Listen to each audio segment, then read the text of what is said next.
এর আগে তো মনে করেন ইলেকশন যেগুলো হয়েছে ওগুলো ইলেকশন হয়েছে আর কি।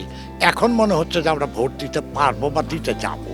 যাতে আমাদের কোনো সমস্যা নয়, আমাদের হিন্দুদের তো বেশি সমস্যা হয়, এই জন্য চাচ্ছি যাতে আমাদের হিন্দু, হ্যাঁ, কারণ আমাদের হিন্দুদের বেশি প্রবলেম হয়, যে সরকারই আসুক। ভোট তো দিতে যাবেন নাকি? হ্যাঁ, অবশ্যই, যেহেতু নাগরিক অবশ্যই ভোট দিব। ভোট তো দিতে যাবেন। হ্যাঁ, এটা তো আমার অধিকার। আমার পছন্দ থাকুক আর অপছন্দ থাকুক এটা সাবজেক্ট না, ভোট আমাকে দিতেই হবে, এটি আমার অধিকার। এর আগে তো মনে করেন ইলেকশন যেগুলো হয়েছে ওগুলো ইলেকশন হয়েছে আর কি। এখন মনে হচ্ছে যে আমরা ভোট দিতে পারবো বা দিতে যাবো। আসলে আমরা প্রার্থী যেই থাকুক না কেন, আমরা চাই আমরা ব্যবসায়ী যারা সাধারণ ব্যবসায়ী আছি আমরা যেমন শান্তি শৃঙ্খলাভাবে ব্যবসা করতে পারি। আর বিশেষ করে আমাদের ব্যবসায়িক নিরাপত্তা থাকলে আমরা যেই আসুক আমাদের কোনো অসুবিধা নেই।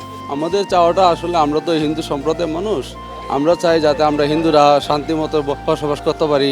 হানাহানি ঝগড়া যেখানে হিন্দুদের উপরে অনেক জায়গায় অত্যাচার হয়, এগুলো যেন না হয়, আমরা যেন হিন্দুরা একটু শান্তি মতো থাকতে পারি, এটি আমাদের সরকারের কাছে প্রার্থনা করি।